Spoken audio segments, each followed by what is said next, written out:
Hey, what's going on, people? Look, I just want to give y'all a nice little intro into this video. Right now I'm capturing the some of the interests of the AC Ashley distribution center in Advance, North Carolina. And just kind of look at this view right here. As you can see, they got these flags going all the way down.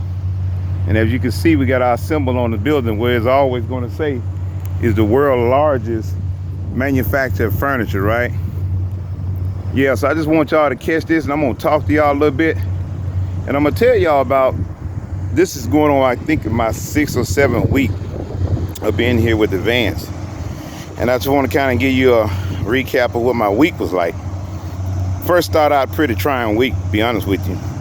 I got my first load, and I was going from Ecru, Mississippi, down to over to Indiana. So that first load went well, and I got to my destination, dropped my trailer like I was supposed to.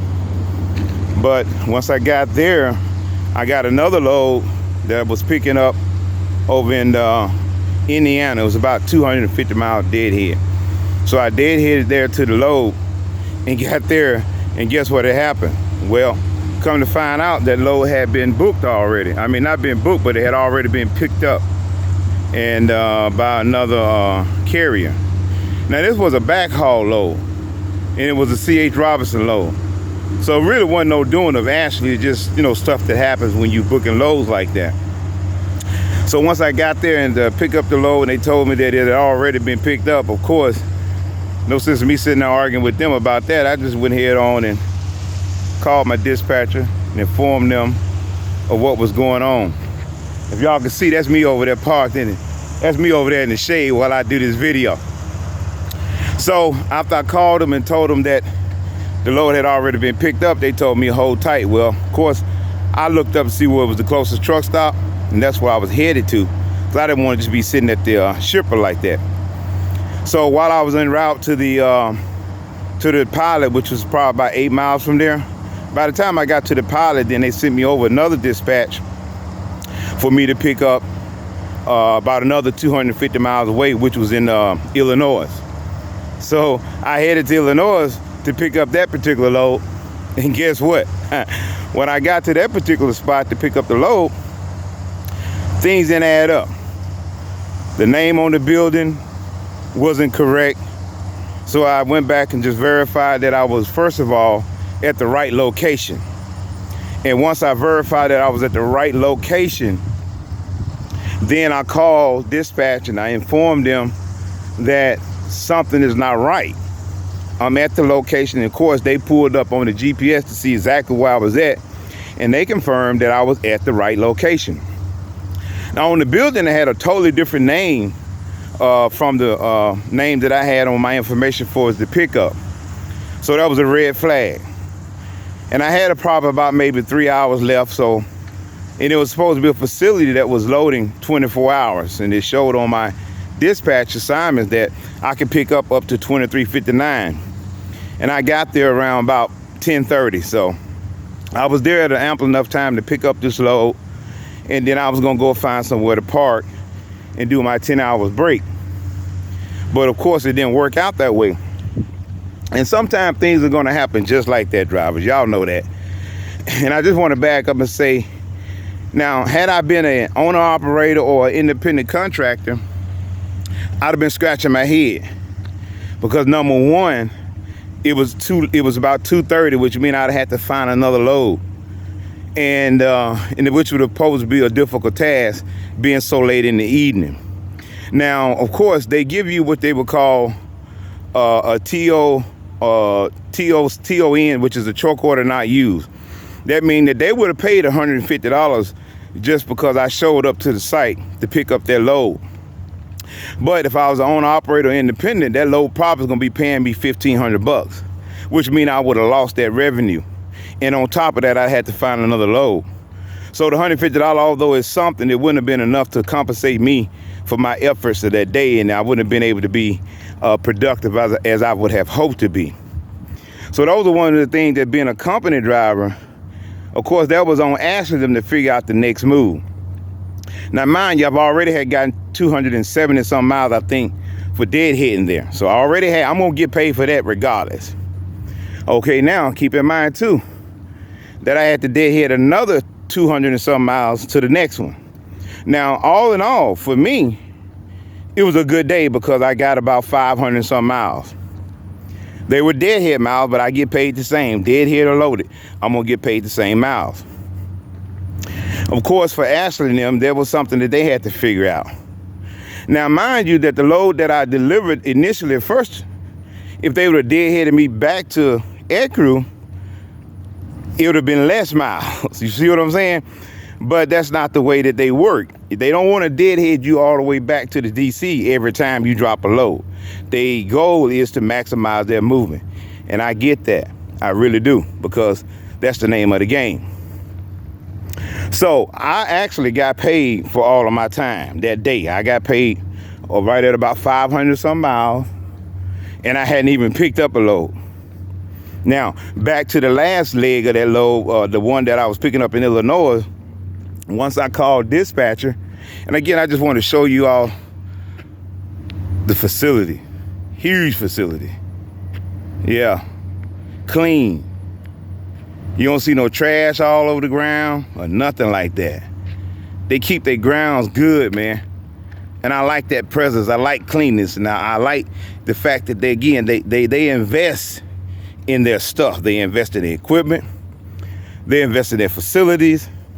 They invest in their drivers. They just invest. They know the key to success. That's why we are the world's largest furniture manufacturer. They didn't get that title by really just playing around. So back to the point that I was trying to make is that the issue that arose at the second location, by not the address and stuff not matching, they had to do some investigation. Now, at that point, as a driver, you guys could either make your mind up to whether you're going to get mad and start whining and complaining about this and this and that. You know, look, that's out of your control. Ain't no sense you worry about stuff that's out of your control. Once you've made your delivery and you picked up on time, the rest of it is out of your hand. The only thing you can control is how you respond and how you act to that situation. And the dispatcher, when I called them, they was very nice and said, hey, well, you know, we don't know what's going on, because they didn't know what was going on either. It was a situation where it had to be figured out. And then a little investigation is how we figure that out. So the dispatcher said, okay, let me get on the phone with the broker, right? And once they got on the phone with the broker, and they said the broker was going to call me. And about an hour later, C.H. Robinson, they called me. And they were puzzled too. Now, the particular rep that handles that account was gone for the day. Wasn't going to be back till 8 o'clock in the morning. So I was going to do a 10-hour break anyway. So I said, look, I tell you what, I'm going to just hang out here because I'm at the right address. It must just be some miscommunication or some information wasn't put in the computer, correctly, because that kind of stuff does happen. And I said, then we'll wait till in the morning. That way, when the reps get in, then we can sort this all out. So that's what I did. I went and see what I had to eat. I found me something that I had to eat. See, check it out, y'all. And then you can see the distinguishing that they always got this eagle and this triangle pretty much at every one of their location. So good. It's just a good symbol. Nice entranceway over here. This is the DC. Now, I've been to a lot of Walmart facilities and they don't look near nothing like this right here. You know what I'm saying? So anyway, that morning came around and I got up, and it's probably about 8 o'clock. I gave people time to get into the office and do their thing. And then once I checked in and called them, I decided I was going to drive down to the building again. And once I got down to the end, and if you all know, in Chicago, Illinois, pretty much some of their docks are enclosed because of the weather that gets so bad there sometimes with the snow. So I ended up, once I got down there to the address, I saw one of our trailers in there. Well, I knew then. I said, well, I'm at the right place, because it had an Ashley Furniture trailer at the dock, which I did not see that night because all that was enclosed. So when I went to the door, the guy already was meeting me. And I said, hey, what's going on, man? And he knew I was there to pick up that load, and it was going to Georgia to one of the customers.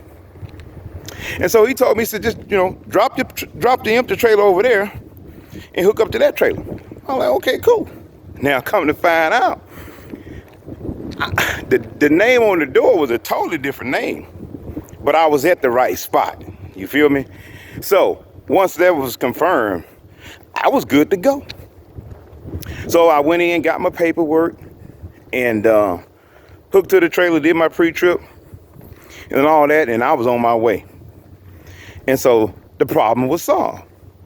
You see what I'm talking about? So again, you're going to find yourself running into situations like that as a company driver.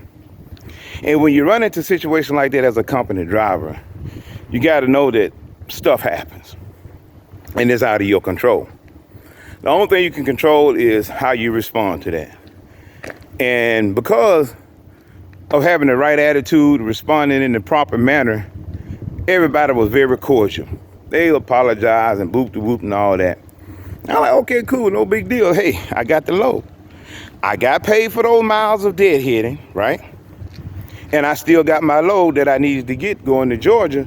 And that load was right at about, it was about 900 something miles. So I got my load and I delivered that load. And everything went well until I got to the other end in Georgia, which brings me to another point. Again, these are things that happen in the trucking industry. You have to prepare your mind to deal with it, because it happened. If you ever did any kind of trucking, you're gonna know stuff happens. And so once I got to Georgia, dropped my trailer, because it was a drop and hook. I drop a load to pick up an empty. Well, at the customer in Georgia, we didn't have an empty trailer there. So I had to bobtail about another 17 or 20 miles to a facility to get the empty trailer. Now, once I got to that location, here's where it all starts again. Again, these are just obstacles that you're going to encounter. So when I got there, I went in on the wrong side, but I got the empty trailer. And in my mind, my first thought was just leave. But I knew they had that little tracking thing at some site like the Targets and the Walmart. They put this little thing on the trailer where they can identify where that trailer is. So I didn't want to leave off the lot with a trailer that they would have thought would have been on their lot. And then if we had a load coming out of there and that was to show that they got a trailer there, but it would have been gone. And they'd have been calling me later on, well, why didn't you do this and why you didn't do that? So I didn't want that I didn't want to have to deal with that later. So I went in there and checked in, and I told the people what was going on. But when I was checking in, I read this sign. You cannot take an empty trailer unless you bring a loaded trailer in. So even though it was our trailer, I couldn't leave that lot without permission, or I was supposed to have brought an empty in. Now, I was dispatched to go over there and get the trailer by my dispatcher. And dispatcher felt the same way. Well, it's our trailer. Well, we have a deal with whoever the broker was for that particular area, which is probably C.H. Robinson, because as you all know, C.H. Robinson is the largest brokering firm out there. They got the loads and they got some of the contacts. So when you're a big corporation like Ashley, and the many truckers they have, they can do business with C.H. Robinson, because C.H. Robinson is going to get them premium rates. Now, if I was a 2-truck guy dealing with C.H. Robinson, I ain't going to get the same rate that Ashley gets hauling for C.H. Robinson, because I don't have the capacity that Ashley has. So when you're thinking about it in terms like that, that's a good move for Ashley, because they got a good connection to keep their trucks rolling, and they probably getting right at about $2 a mile, in which some of us, given the rates and everything, and you're a small outfit, they're gonna want to probably pay you $1.50, $1.25 or something like that, unless you're doing business with them on a regular basis. So we would have to get clearance through C.H. Robinson, whoever had that contract with that customer at that time, for us to get that trailer. So I waited there about another 2 hours, and mind you, my clock was still ticking, which brings me to another point. You got to learn how to really control your clock. So what I did, I went off duty. That way it stops my clock, and then if I'm off duty for 2 hours, or if I'm in sleeper berth for 2 hours, then it'll give it back to me, that way I can still use that time. Again, that goes back to really managing your clock. If you manage that 70 is going to be the thing that makes sure you get your money. If you manage that 70 wise and don't waste all your time, if you feel like you're going to be at a spot for a period of time, go sleeper berth or go off duty. And when you do those particular things, then it stops your clock. Because by law now, you can go off duty while they're loading you, because technically there's nothing that you can do. So I waited there, finally got the clearance to grab that empty trailer. Now, mind you, I was supposed to be picking up another load that day that I was going to deliver it back to Ecru, DC in Mississippi.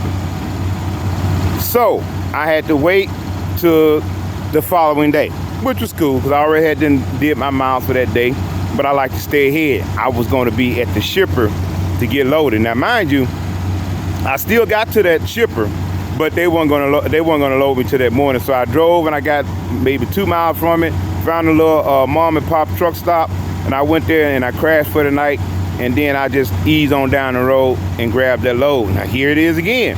It's all about watching that clock. That's why it's good for you to be at your destination that you got to pick up at, because you don't know how long it's going to take for them to load you or unload you. Because I didn't start my clock that morning, once I got to the ship, because I was just only like a mile away, so I crept over that way, be real slow, and so I wouldn't trigger my clock. So it took them 4 or 5 hours to load me. That's out of my control. Again, it's out of my control. But what I had control of was my clock. I didn't start my clock. That way, once I got loaded, guess what? I got enough time to make it to Ecru, Mississippi. So I just kicked back, ate, read, do whatever we do. You know what I mean? And once they finished loading me, I started my clock, did my pre-trip, so load, all that, and I struck out. And I drove all the way to Ecru, Mississippi. Not Ecru, I was going to Bahia, Mississippi. And then I had to deadhead from Bahia, Mississippi, which is back down to Ecru, which is probably about 70 miles. So I made it to Bahia that night, dropped and hooked. I dropped that trailer, I got the empty trailer, and by that time I was about to run out of time. So I drove maybe about 20 miles, and I stopped at a Love's on the way down to Ecru, and I just stopped there and did my 10-hour break. Waited till the next morning, I checked in, say, look, this is again where you got to manage that clock, people. I said I got 19 hours on my clock left. What do y'all got for me? They knew I was empty and I was coming in. And I told them another one also is that I didn't have to be home. I didn't have to do my reset at home. So all these things plays a role in whether you got to do your reset at home, how many hours you got left, and whether or not you are perceived as a person that's going to, handle your business. They put another load on me coming over here to where I am now, Advance. That was a 600-something mile trip. Well, you can do that within 11 hours because I always do my trips based upon 60 miles per hour. So 11 hours, 60 miles per hour, I can do 600 miles. Boom, no case. I have like 9 hours left. And I still got enough time where I can go halfway back and then do my reset. But I stopped my clock now that way because I got another load coming back to Ecru. Back again, baby. That's right, just like that. You pick them up and you drop them. That's how you make your money. You got to pick them up and you got to drop them. You got to pick them up and you got to drop them. So now I'm going to go ahead on and do my 34 here. Peep this.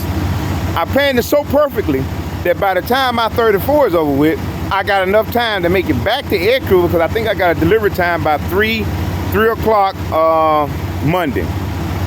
So my 34 is going to be up 10 o'clock Sunday night. So boom, I'm gone. I'm going to drive all them hours out because I'm going to make it back to Ecru in enough time for them to meet my schedule. Now, this is our product going back to one of our facilities in the area. It's just some foam. but they got a time stamp, so I'm gonna be there before that time. You know, working my clock. Again, you gotta work your clock. You gotta be able to pre-plan. You gotta be able to think ahead, because that's where you make your money at, and that's how you be on time, and that's how you keep getting them kind of low, because they know you're gonna handle your business. They know you're not gonna, they knew I wasn't gonna stop on my way over here and spend 5 hours just sitting around lollygagging and then call talking about, well, I couldn't make the load. And then be like, well, I ran out of time and all that. Look, these people don't want to hear all that. You know, you supposed to, you as a professional driver, that's your responsibility to plan your trip and to know whether you can make that load or not, and before you accept the load. If you can't, you call back and let them know, I don't have enough time to make this load. Then let them make that decision whether they're gonna leave it on you or take it off you. Don't take a load then say, well, they knew I didn't have. No, it ain't what they know, it's what you know. You are responsible for that. So again, I just want to give y'all a little recap of my week. Everything's going good, just like I expected it. Few trials and tribulations, but nothing as a professional driver that you should not be able to overcome. And again, I also just want to say that if you're watching this video, please like and subscribe. I need to get up to about 500 subscribers, so you just subscribe, hit the notification bell if you want to get, you know, some notifications of my next video or not. That's up to you. But do like, subscribe, and comment. And also, if you are a driver that's on the hooks about whether or not you want to go and whether you want to come on over to Ashland, I'm telling you guys, they have a well-oiled machine. They keep you busy. They take care of you. You know, everything I've experienced has been top-notch. I ain't gonna lie to you. Of course, we run into some obstacles and stuff like that, but that's to be expected in this trucking industry. And if you're in this and you don't expect that, then you're very naive. You just not, you don't know, you're probably just new to this. So I'm telling you this. That's why you should, you know, watch this video and take it to heart. You're gonna run into these kind of situations. You just gotta deal with them, and you gotta keep on moving. Or if you're an independent contractor, you understood what I just said. If that would have been you, you'd have been trying to figure out how to get this next load and blah, blah, blah, blah, blah. I've been there and I've done all that. And I'm gonna tell you, I missed that money, but the money wasn't really there no more now because of the rates and everything. So as a competent driver, I'm happy with the decision I've made. I'm again to be glad that I made that decision as the days go forth. And my money is coming up. You know, it's not coming up as fast as I would want it to be, but the money is coming up. And I'm not complaining. I just got to stay consistent and stay diligent in my efforts, and I'll be rewarded for that. Y'all be blessed. Comment, subscribe, and if you got any questions or comment, put in the comment section. I'll be more than respond back to you. And y'all be blessed.